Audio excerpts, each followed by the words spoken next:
Hi, my name's Nicole. My name is Shao. Hi, my name is Diamond. And welcome to the Dope Student Podcast. So, who am I here with today? My name is Justin Fishman. Thank you for having me. No problem. First question is, can you briefly introduce yourself and what led you to your current position or field? First of all, I'm very impressed by all this. I didn't realize you guys were in middle school. I thought you guys were in high school. So this is unbelievable. So what was the question? It's okay. The question was, what led you to your current profession or field? Got it. All right. So I currently am a youth mentor. I work with about 200 kids across the city of Philadelphia. And then I'm also a part-time officer in the U.S. Navy. Okay. What expertise or unique perspective do you bring to the Dope Student Podcast? All right. So I primarily work with middle school age kids. And our goal is really to find purpose through exposure, right? So a lot of the things that Mr. Jared is doing with you here, which is amazing, is he's exposing you to a bunch of different things, primarily the trades, right? And you're hoping to catch an interest, catch a spark, and then that could potentially be a career path for you, right? So I do that, but not only the trades, but literally everything, right? So every type of thing you could imagine. So we go to different businesses, we go to different companies, we actually go to different countries. We do a trip to Africa. And so the goal is to really expose, and it's right there in our tagline, exposure is life, is to expose our youth to as much as possible so they can figure out what they want to do, and what their interests are. What was the rest of that question? Did I get it? Yeah. Okay. Are there specific topics or areas within your field that you're particularly passionate about? So what was it? Are there specific topics or areas within your field that you're particularly passionate about? Yeah, so I think that that's a good question. So really it's for the whole world runs on relationships, right? That's it, and connections and connectivity. And so what we try to do in our nonprofit, which is interesting, is we run a group-based mentoring model, right? So primarily, if you think about a mentoring nonprofit, you're thinking about one-on-one, right? The one-on-one, while great, has its setbacks, right? First of all, it's a lot of time for an individual who's, let's say they're working in the trades and they have a family, and and then you're going to pick up a kid, help that kid maybe once a week, once every 2 weeks. It's hard to add that time, right? Mm-hmm. And second is that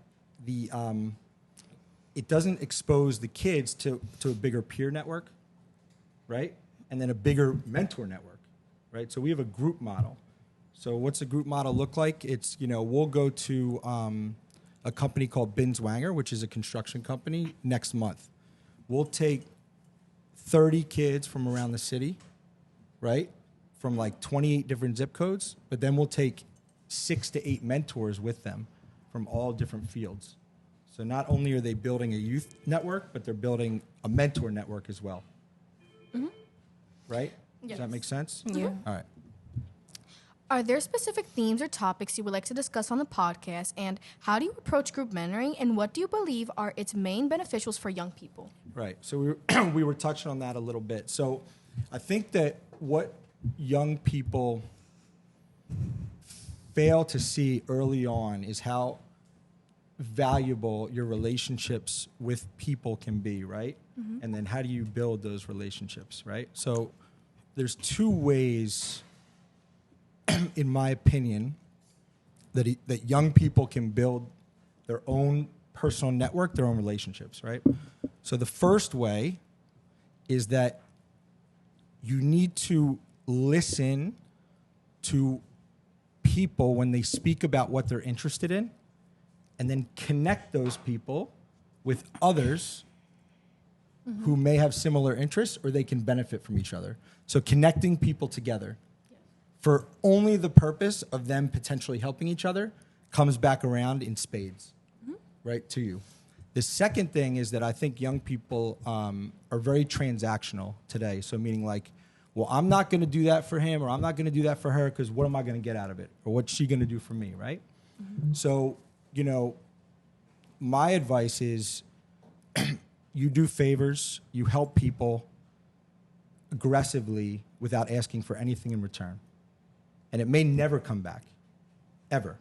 But I'll tell you what, if you talk to any adult, you've talked to Mr. Jarrett, you talk to anyone else, we probably have stories where 15 years later, 20 years later, there's someone saying, you know what, that I remember, Mr. Justin, that's what the kids call me. He was nice to me then, right? And so you just never know who's going to pop around, right? So that will help you build your network very, very quickly, right? Because even if you're the most skilled masonry, the most skilled electrician, the most skilled carpenter, right? If you want to start a business out of that, right, you cannot do that alone. You need people around you to do that. Does that make sense? Yep. All right. What do you believe are crucial aspects of your field that students should be aware of? Crucial aspect, of my field, like mentoring field. From a student standpoint, it's that our goal is to put an additional goal is hopefully is to put our kids who we're mentoring in a position to mentor others, right? So you have to get out of that mindset of like, okay, everything I'm getting out of this nonprofit, this access to 85 mentors is just for me, right? What I want them to do is to start passing that down to a younger kid, right? So if I have a boy who I've been with since he's 11, he's now 16, he's probably, if he's been with me for 5 years, he's done, a slew of things. He's traveled domestically, he's traveled internationally, he's had a passport, he's had a job, he's opened a bank account, he's identified a purpose, he's identified an interest, and he's identified a mentor who can help along that path. So I want him or her to start thinking about that for a younger person, not just me asking them to do that. Can you share a bit about your career journey, including key milestones and challenges? Yeah, well, those are good questions. All right, so I think what a lot of adults will tell you is that things can change very quickly or slowly based on your interests, right? So I'll back up. So when I was born in Philadelphia, I was raised in Montgomery County. My dad actually texted me this morning because he used to take classes here on Saturdays. So most of my family went to Northeast High School. And I went to college at a place called George Washington University, which is in Washington, D.C. I got a degree in finance. I don't know why I did that, but that's why. I just got a degree in finance. I went into business. I don't know why I did that either, okay? Then I went back to school to get an MBA from the University of Michigan, if you're at Michigan. Actually, that's same M, but blue. And very good school, and I don't know why I did that either, right? So now I'm 30, where I'm 28, I'm married, I have twin daughters along the way, and I still don't know why I've done anything I've done. The good news is because I'm a hard worker, and that because I built a network that I was successful at it, right? So I started to go through a real introspective process. Do you know what that is? Like figure the introspective, like looking inside and figure out, well, what's my purpose? Like, what am I supposed to do? Having a wife, having kids to support, as a man, this really changes your perspective on things because it's no longer about you, right? There's other people who are looking at you, right? So I actually went into the military at that time because I found that everything that really what drew me, my interest was protecting, right? Providing, using my hands. And so I commissioned as a U.S. Navy officer in 2016. All right?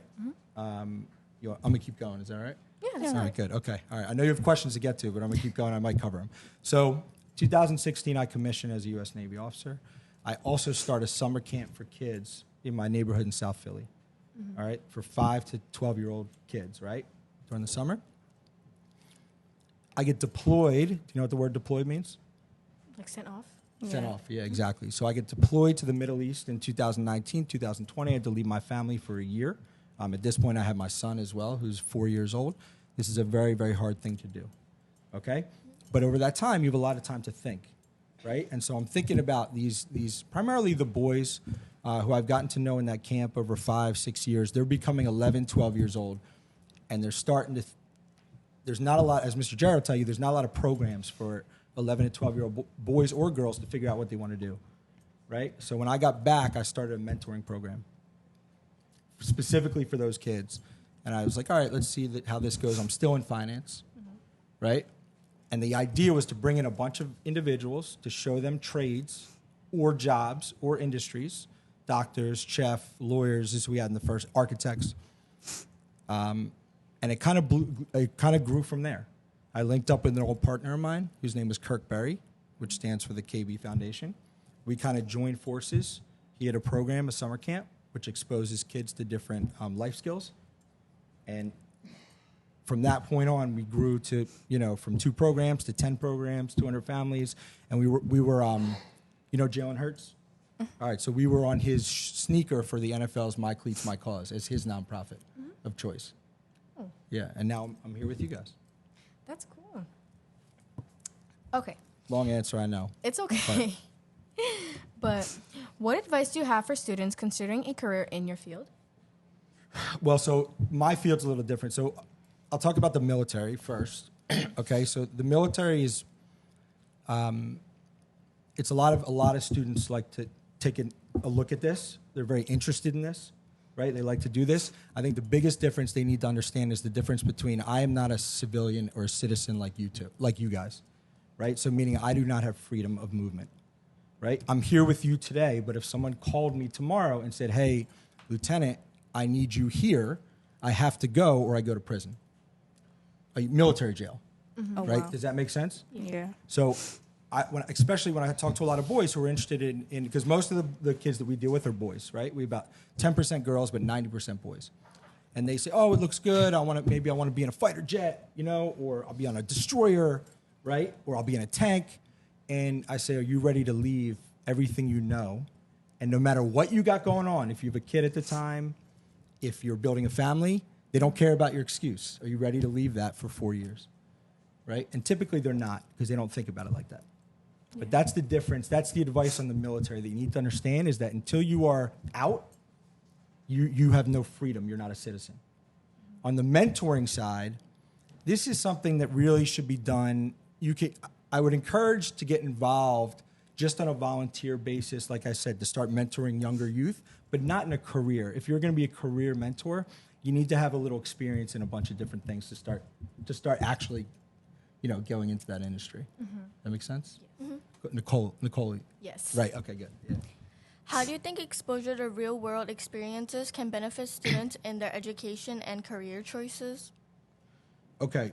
So obviously, I love that question, and that's our whole being of existence, right? Is exposure is life, right?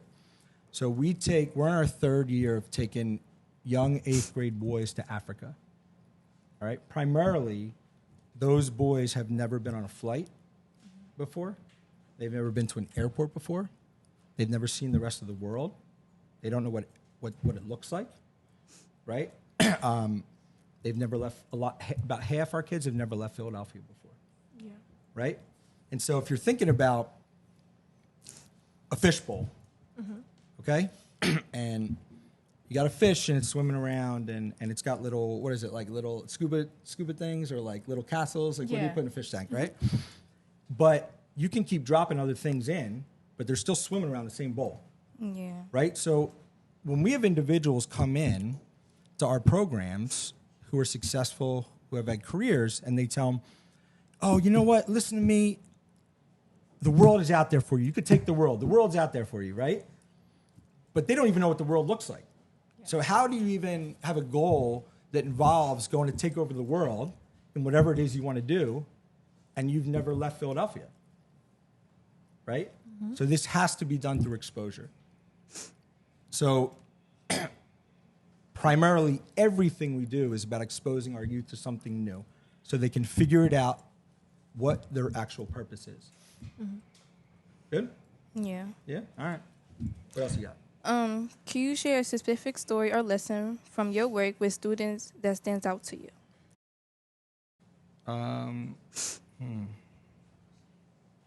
Yeah, you gotta.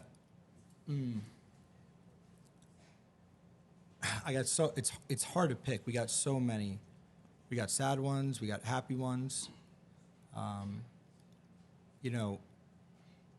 I've gotten caught up. I'll tell you what, I've gotten caught up a couple times, you know, and I'm not that emotional, but I've gotten emotional a couple times. So I haven't told this to anyone, but I'll tell it to you guys because you're special, right? So we do fundraisers to support us, right? So we did a big fundraiser. It was in a house in Chestnut Hill. You know where Chestnut Hill is? Where is it at? You think they got a few dollars up there? What do you think? I don't think so. All right, so it's big houses, big mansions. Mm-hmm. Okay, the people that come, they got a lot of money, right? That's why we do the fundraiser up there. We're very gracious. We have a host. They host us. We show a video of our programming. And one of our programs was featured on Fox 29. So we were live on Fox 29. So we cut up some of that. We showed it to our audience. And at the end of that interview, they're interviewing one of our boys. And I'm facing the crowd, and the crowd is facing him, you know? Mm-hmm. And he's speaking. And for the first time, all these people who don't see him, right? They just see him walking by in their daily life, but they never really see him. They see him for the first time. Mm-hmm. They see his passion, what he's like, what his potential is, and I lost it. I start bawling. I rarely do this because I see a lot of unfortunate things, you know. I see some happy things, but I was just so proud that they were seeing him for the first time. All these people that just walk by him and don't want to give him a hand. That was a good moment for me, right? Because to do what it took to get this young man in the position, 3, 4, 5 years to be interviewed by Fox, right? And that young man is actually headed off to college on a full ride soon. And so that was a really good moment for me. My saddest moment, I'd say, is that all right? Mm-hmm. My saddest moment is, you know, you realize that you can only do so much. And we had one young man who was really struggling, and I took him. He got a call. He called me, Mr. Justin. You know, he's having real issues, right? Issues with his family. It reached a really bad point where the police were involved. Okay, I was the only one whose phone number he knew. Right, so I went to pick him up. I took him to the youth mental facility on Ridge Avenue. I sat with him for 7 hours there. They asked him, what adults does he know? He wrote down 4 adults. They were all mentors in our program. And they took him to the back. They took off they had made him change into a gown. Mm-hmm. They took big scissors and they cut his strings off of his sweatpants, you know? Yeah. And he turned and he said, hey, you did the best you could. And they took him back. That was hard. That was really hard. You know, and unfortunately, I don't know where he is now. Aww. But can you share a fun, interesting fact about yourself that our listeners might find surprising? There's a lot. I mean, I have twin daughters, right? Olivia and Isabella, they're 12. I got a dog, Teddy, my son, Jonah. Mm-hmm. You know, obviously I'm a U.S. Navy officer, so I think that's somewhat unique, I guess, interesting. We're connected to a lot of people, which is very fun, right? So like I said, Jalen Hurts, right? A couple of the Eagles, the punter, Braden Mann is a mentor of ours, Brandon Graham, the defensive captain, the Union soccer captain, Alejandro Bedoya, right? So I think what's really interesting and what's so fun about this job and for me is my phone, I think, has the widest range of people that I talk, maybe on the planet, right? Like of people, different people that I talk to. Mm-hmm. I hear from the kids, I hear from the parents, I'm talking to governments, I'm talking to different countries, I'm talking to athletes, I'm talking to famous people, right? I'm talking to my family, mm-hmm. right? So each day is crazy different, right? So that's a lot of fun compared to the standard 9 to 5, job. Is there anything specific you would like the audience to know or any other details you would like to share? About what? Like your field? Oh, about my field in specific? Yep. Okay, so, tell me, all right, one of you real quick. Just tell me what how you've been here the longest, right? Yeah. All right. When did you start? I started in 6th grade with Mr. Jarrett. And what did you learn then? So many things. I learned plumbing, carpentry, masonry, any kind of woodwork. I learned so many different kinds of machines. I went to different programs and did so many different experiences. And which one's your favorite? Carpentry. Carpentry? Yes. All right. So how are you going to keep going in carpentry when you leave here? You're graduating, right? Yes. Good. Okay. So when I graduate, I plan on starting a all-woman company with multiple different trades, because there's a lot of women nowadays who are not in the trades, and most people think if there's a woman doing a man's job, they kind of doubt that. So my goal is to change the perspective of everybody's minds. Okay. So you want to start a business? Yes. All right. Do you know how to do that? Not really, but that's my goal, though. Okay. Well, do you know where to start? You know what an LLC is? No. Okay. So LLC is a limited liability company. Right? So you have to file to start a business. Okay? So that's called entrepreneurship. Right? So I think it'd be good. So now what we need to do for you is to connect you primarily, I think, with a woman entrepreneur Yes. who can give you advice. So how are we doing that? How are you doing that? Probably get started with the LLC then. Right? Okay, good. So but we need to find someone Yes. in your network or out of your network. Right? Yes. So I think what you should do is you got Mr. Jarrett, you got me now, right? So let's find a mentor who can connect you to that, okay? So you can be successful there. So look, one of the things that I want to tell it is great that she has a goal. Goals are the best. And why are goals the best? Like, why do we set goals? Why do we want to know the direction? Why do we want to know the direction where we're going? To have that as a mindset for the future. Yeah. So specifically, every day, right? If we know where we are going, right, then we see it in every decision we make, Yes. right? So if we have no flag that we're walking towards, then every decision you make every day, you don't know where it's going to take you, right? But if you know that the place that you want to walk towards, then every decision you make can either get you closer to that goal or further from that goal, right? Down to how you take care of yourself, right? If you eat poorly, that takes you further, right? Yes. If you get a poor grade, that takes you further.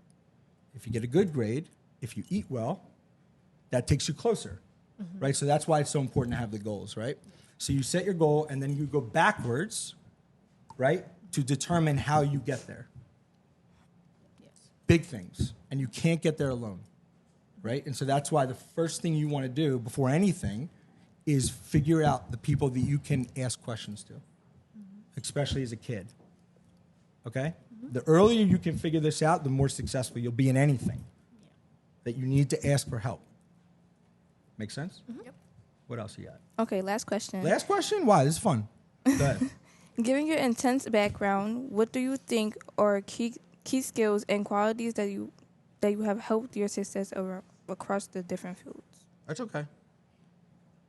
That's the question. Yeah, that's okay. So I'm not that intelligent, okay? Right? I'm pretty simple.